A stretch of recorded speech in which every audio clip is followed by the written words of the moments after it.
Donc bonjour et bienvenue à tous. Dans cette vidéo, on va terminer le travail sur le modèle de la transmission, ce qui va nous permettre de faire la découpe laser des pièces et l'assemblage de cette transmission. Donc je reprends le travail où on l'avait laissé lors de la vidéo précédente, c'est-à-dire que vous devriez tous avoir complété la modélisation de la transmission, qui devrait ressembler à ceci. Pour commencer, on va modifier certaines variables des équations. Ça va nous permettre de constater qu'en utilisant des équations, la modification du modèle est beaucoup plus facile. Donc, je viens dans l'arbre et j'effectue un clic droit sur Équations, puis je sélectionne Gestion des équations. Donc, vous pouvez profiter d'être ici pour modifier le ratio de votre transmission en modifiant le nombre de dents des engrenages 2 et 4, donc N2 et N4, pour obtenir, je le rappelle, un ratio de 11.2 pour les équipes dont le numéro est pair et de 19.2 pour celles au numéro impair. Je vous rappelle que c'est à vous de sélectionner les engrenages appropriés parmi la liste des engrenages disponibles pour obtenir les ratios demandés. On va maintenant modifier la variable jeu et je vais fixer sa grandeur à 2.25 mm. J'ajuste également les variables DIA roulement à 4.55 mm et DIA axe à 1.8 mm. Pour finir, je vais ajouter un jeu aux distances entre axes. Donc je vais ajouter 0.1 mm aux équations pour C1 et la même chose pour C2. Donc je valide pour sortir des équations. On va ensuite ajouter un passage pour l'axe du moteur en avant, puisque maintenant l'axe est plus long et il entrerait en contact avec cette paroi. Donc sur la face ici, je crée une nouvelle esquisse, je dessine un cercle, je cote son diamètre à 3 mm,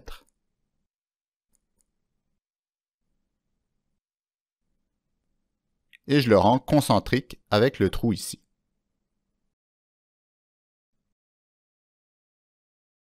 J'applique un enlèvement de matière à travers tout,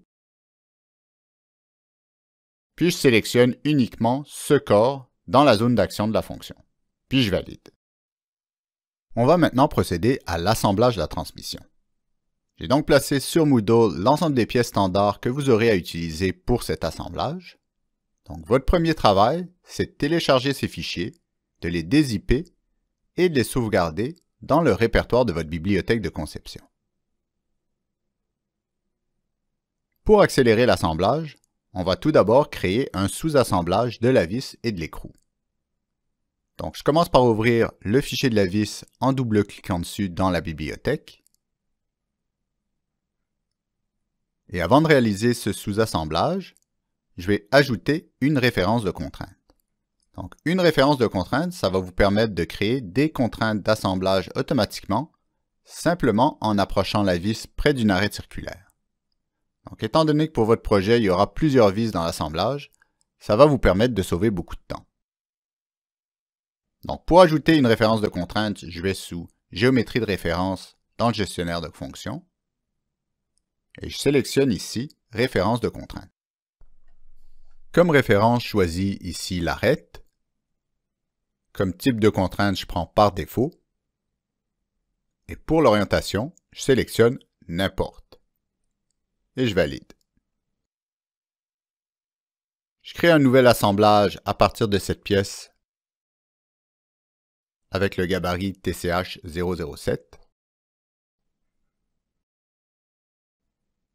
Je valide pour insérer la vis. Ensuite, je nomme cet assemblage vis écrou 440 en le sauvegardant dans le dossier de la librairie. Maintenant, j'ajoute l'écrou à l'assemblage. J'ajoute une contrainte de concentricité.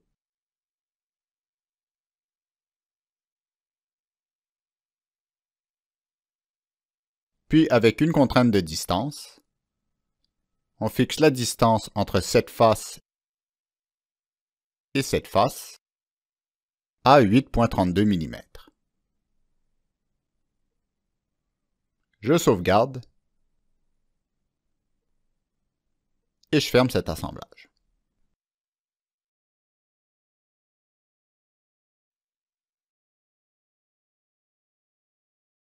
Je crée maintenant un nouvel assemblage à partir du boîtier de transmission. Je valide. Et je vais nommer ce fichier transmission-lab-EQXX en remplaçant XX par votre numéro d'équipe.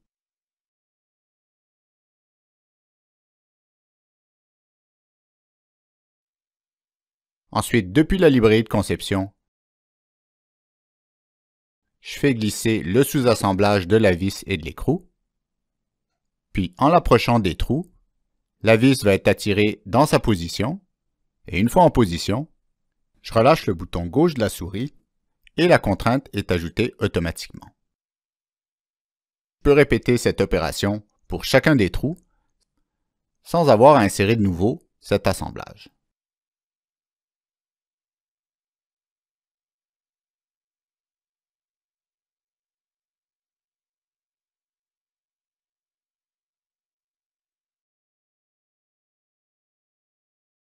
Pour compléter le positionnement des vis, je vais ajouter une contrainte parallèle entre cette face de l'écrou et cette surface du logement. Vous allez voir que pour sélectionner des éléments transparents tels que cette face, c'est pas toujours évident et souvent SolidWorks me propose de sélectionner les éléments opaques en arrière plutôt que la surface transparente. Par contre, si je tiens la touche majuscule enfoncée au moment de la sélection, ça va me permettre de sélectionner l'élément transparent en premier plan. Donc, je répète cette opération pour les 4 vis.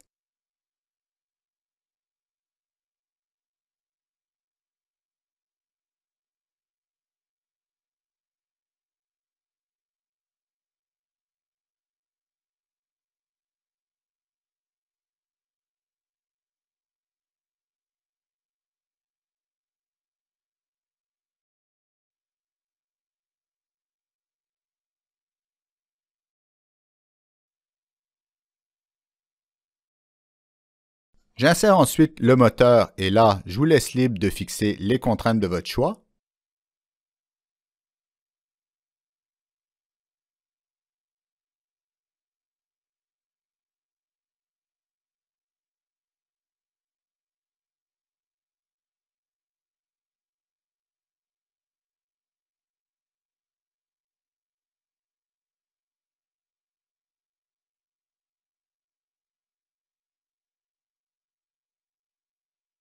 Puis j'ajoute le pignon en laiton sur l'axe moteur.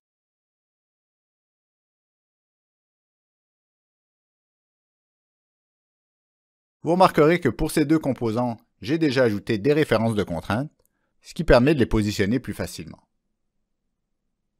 Pour la distance entre cette face et celle-ci, je fixe la distance à 3 mm.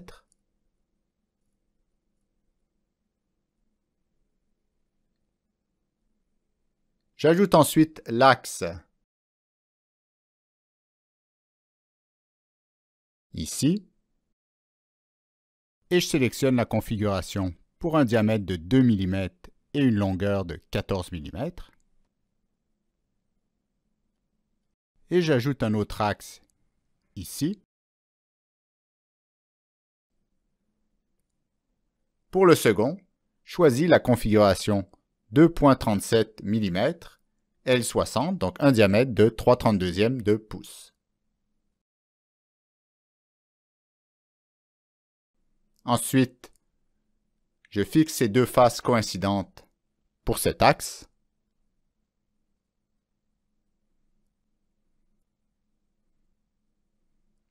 Et pour celui-ci, je fixe la distance entre ces deux faces à 4 mm.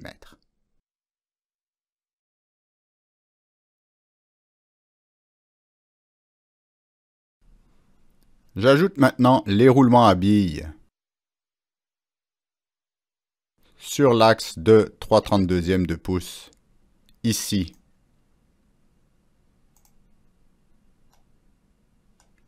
et également ici. Puis je vais fixer cette face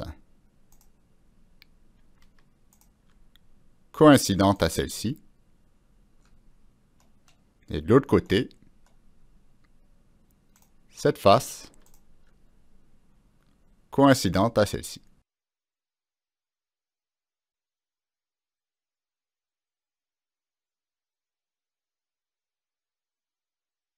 J'insère maintenant les engrenages, donc dans mon cas un engrenage de 16 dents, mais bien sûr ça sera différent pour vous, mais le principe est le même. Donc je me positionne sur l'axe pour obtenir la bonne orientation et je clique pour ajouter une contrainte concentrique coaxiale. J'utilise ensuite une contrainte de glissière que je retrouve sous contrainte, contrainte avancée, glissière. Pour centrer ces deux faces de l'engrenage avec ces deux faces de la transmission. Puis je valide.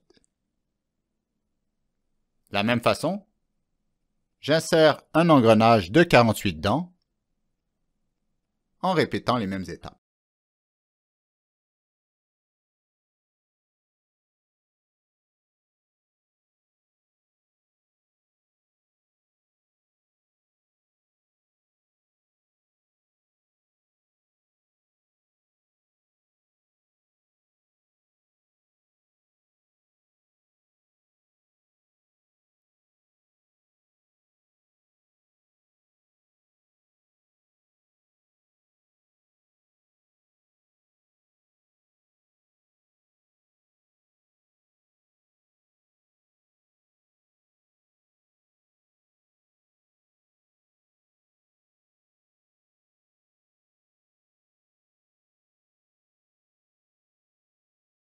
Pour terminer, je vais ajouter une contrainte d'engrenage. Je commence par isoler ces deux engrenages, puis je me mets dans la vue de face. Ensuite, je me positionne pour que les dents des deux engrenages ne soient pas en contact. Pour réaliser une contrainte d'engrenage, je vais dans Contrainte, puis Contrainte mécanique et Contrainte d'engrenage.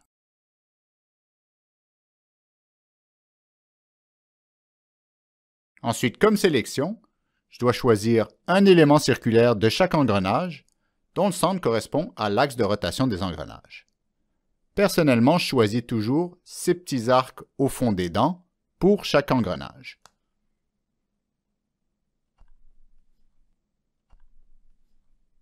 Et comme rayon, j'entre tout simplement le nombre de dents correspondant de chaque engrenage. Donc 10 ici et 16 ici. Ensuite, je valide, puis j'essaie de faire tourner les engrenages et je vois que tout fonctionne correctement. Je répète la même procédure pour les deux engrenages suivants.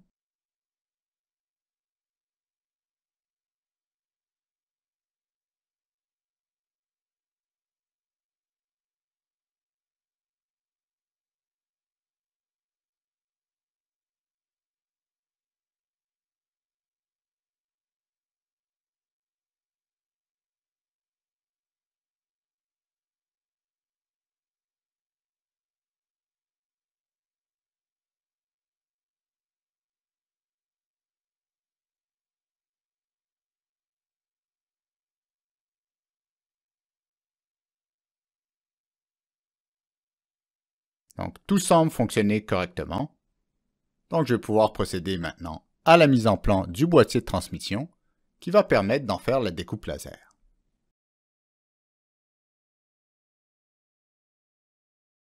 Donc, je retourne dans le fichier du boîtier. Puis, je vais créer une mise en plan à partir de cette pièce en sélectionnant le gabarit de découpe laser qui est disponible sur Moodle. Pour commencer, j'efface la vue existante. La feuille ici représente la surface de la table de découpe laser, donc d'une surface de 24 par 18 pouces. Ensuite, par un clic droit de souris, je vais inspecter les propriétés de la feuille. Et je m'assure que l'échelle de la feuille est bien de 1 pour 1 et que le type de projection est bien à Europe. Ensuite, je sors. Et depuis la palette des vues ici, je vérifie premièrement que démarrer automatiquement la vue projetée est coché.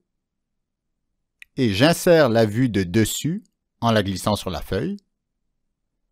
Puis j'ajoute des vues projetées comme si je dépliais la transmission comme une boîte de carton autour de ses arêtes.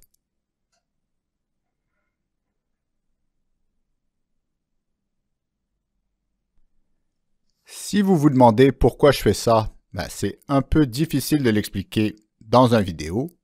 Donc on vous expliquera ça lorsque vous viendrez faire la découpe du boîtier laser. Mais en gros, c'est que l'orientation de la face qui va être positionnée vers le haut lors de la découpe a une certaine importance. Maintenant, pour chaque vue, je vais sélectionner un corps pour que chacune de ces vues ne corresponde qu'à un seul corps. Donc, je clique sur cette vue et je sélectionne la plaque qui correspond au côté droit. Puis sur cette vue ici, et je sélectionne la plaque du dessous. Ensuite, la vue de gauche,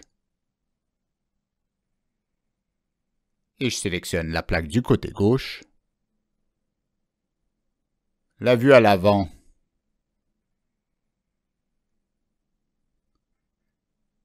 ici. La plaque du centre,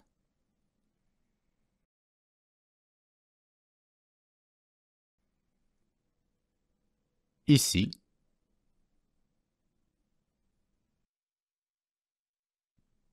Et finalement, la dernière,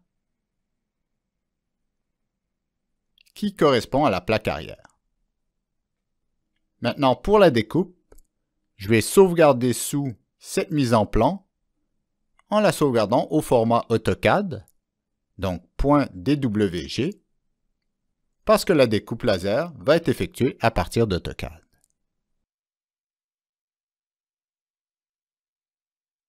Donc, une fois que vous aurez complété ce travail, vous devez nous le présenter pour en faire la validation.